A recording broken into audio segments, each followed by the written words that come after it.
자, 오늘은 많은 학부모님들이 궁금해하시는 2028학년도 대입 개편안에 대해서 한번 알아보도록 하겠습니다. 자, 이번 2028학년도 대입 개편안을 크게 세 가지로 우리가 요약을 할 수 있는데, 그 첫 번째가 문이과 통합 수능입니다. 즉, 기존의 선택 과목이 사라지고 언어 영역, 수리 영역, 탐구 영역에서 문과 이과생들이 공통적인 수능을 실시한다는 것.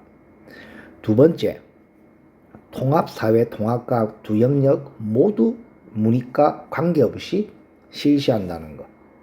지금 우리가 보통 문과생들은 사회 탐구를 선택했고 이과생들은 과학 탐구를 선택했는데, 이제는 그런 거 없이 통합사회 과학을 두 과목 다 쳐야 된다는 거.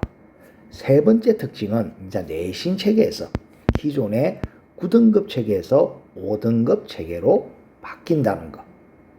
요렇게 크게 세 가지로 요약할 수 있습니다. 그러면 이번 28학년도 대입 개편안에 대해서 좀 더 자세히 알아보도록 하겠습니다.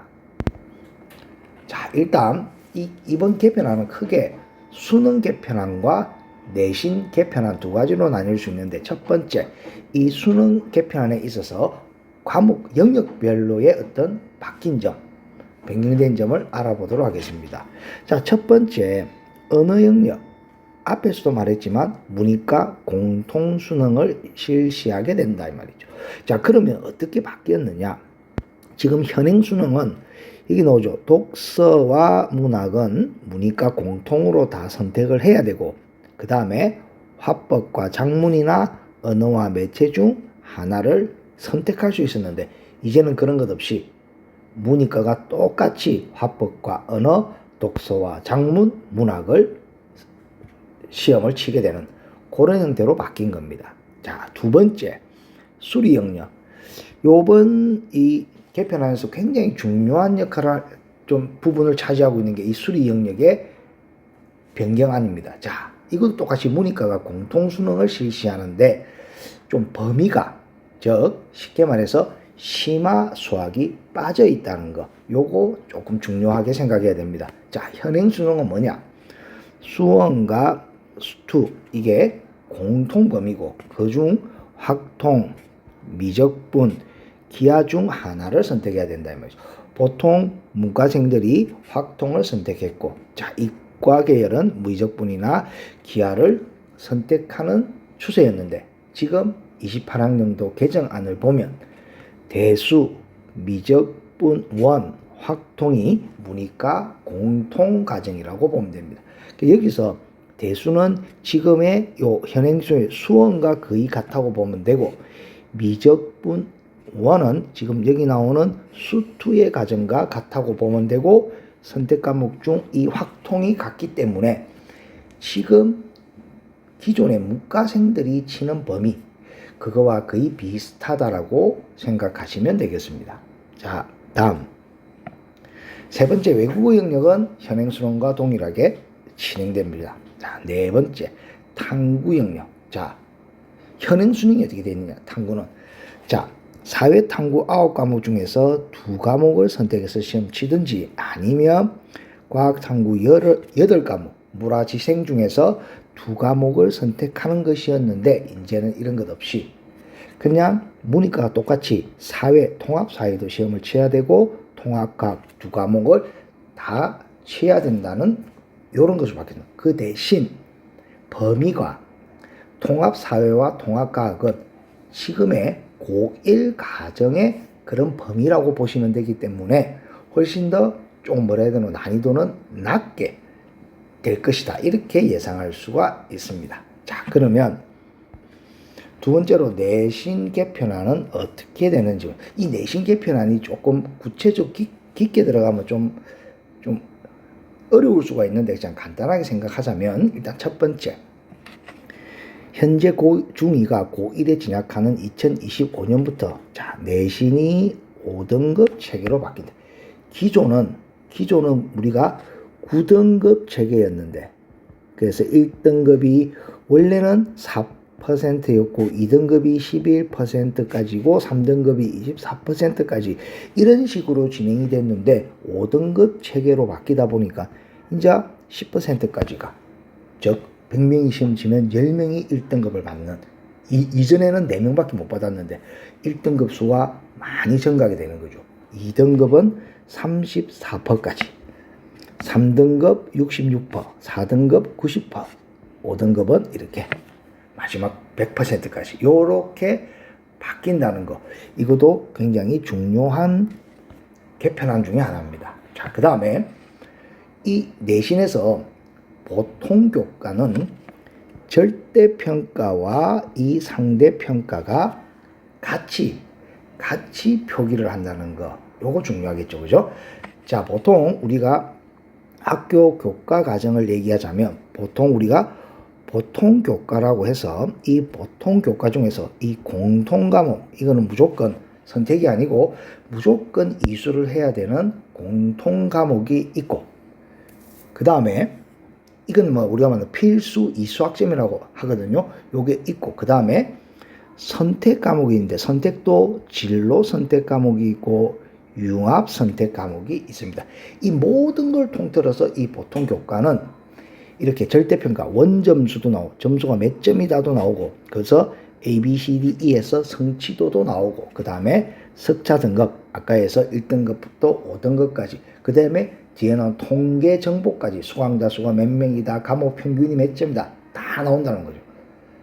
지금 내신이 5등급으로 바뀌면서 이 나머지 이 원점수라든지 뭐 평균에서 이 학생이 몇 점을 받았는지 이런 것들을 대학 쪽에서는 좀 더 꼼꼼히 볼 수 있다 이렇게 생각할 수도 있습니다. 그 다음에 이 사회과목 중에서 융합선택이 이 9과목이 있는데 요거는 절대평가로만 나오고 예체능도 ABC 절대평가가 된다. 요게 요번 개편안의 내신 개편안 내용이 되겠습니다. 자, 그러면 여기서 나오죠.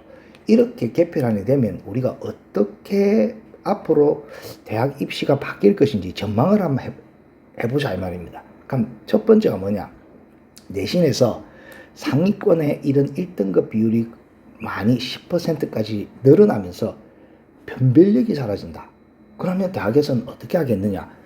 즉 대학별 고사가 다시 나올 수도 있고 수능 최저 등급을 갖다가 더 강화를 할 수 있다 이 말이죠.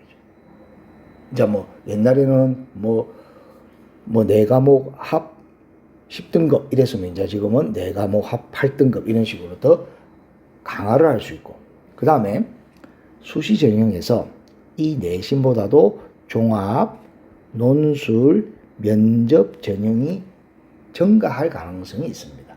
이 그냥 이 교과 이 정량 평가라고 하죠. 딱 몇 등급 이것만 갖고는 조금 부족하니 종합 전형이라든지 학종 우리가 흔히 말하는 논술고사를 다시 친다든지 아니면 면접 전형에서 면접 비율을 좀 증가해서 좀 이렇게 변별력 사라진 걸 보완하려고 할 것이다 말이죠. 그리고 특정 학과에서 뭐 특히 이과 쪽이 많겠죠. 뭐 의학 관련 학과라든지 이런 좀 학생들 선호도가 높은 학과에서 심화 수학을 내신 평가에서 그래서 선택 과목 중에서 자, 요 뭐 미적 2는 꼭 들어야 됩니다. 기하는 꼭 들어야 됩니다. 그럼 그 내신을 자기들이 본다든지 아니면 과학 탐구에 있어서 물화 지생 중에서 뭐 최소한 몇 과목 뭐 해야 된다 이렇게 요구를 할 수 있지 않을까라고 한번 예상을 한번 해보는 거고 그런 다음에 그런 학교의 교과 말고 비교과 영역이라든지 기타 특기사항 뭐 학생 활동이라든지 여러 가지 사항들을 볼 수 있는 그런 가능성이 올라갈 수가 있다 이렇게 볼 수 있겠습니다. 그 다음은 뭐냐? 자, 문과가 이과가 함께 이제 범위가 똑같이 통합 수능을 실시하기 때문에 이제 이 재수생들이 증가한다 이 말이에요. 이 증가하는 것은 특히 이번에서 나온 것처럼 이제 심화 수학이 범위가 축소된다. 심화 수학이 빠지고 탐구 영역에서 그냥 통합사회, 통합과학만 치기 때문에 범위가 축소된다 이 말입니다. 그렇기 때문에 재수생들이 좀 기존의 문과생들이 이과 쪽에 계열로 간다든지 이과 계열인데 약간 수학이 좀 약했다 그런 부분들, 이런 학생들이 재수생들이 굉장히 증가할 것 같고, 그래서 범위가 축소된 만큼 수능이 난이도가 높아질 가능성이 있다 이 말이죠. 그래서 범위는 줄었지만, 특히 수학에서 범위는 줄었지만 굉장히 좀 심도 있게 공부를 해야 되지 않을까라는 생각을 해봅니다.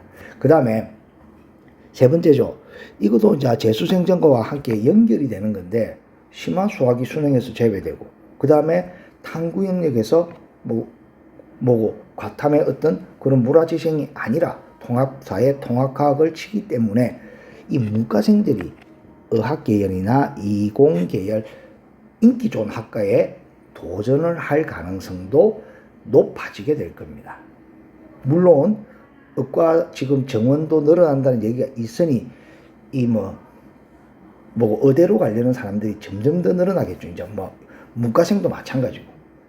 그 다음에 이제 그전에는 이제 선택 과목이 가진 이제 물리를 선택했을 땐 이렇고, 화학을 선택했을 때 윤리와 사상을 선택했을 때 이런 차이가 있었는데, 이제 그런 거 없이 다 똑같이 시험을 치니까 그런 유불리가 해소되는 그런 형태가 있다 이 말이 되겠죠.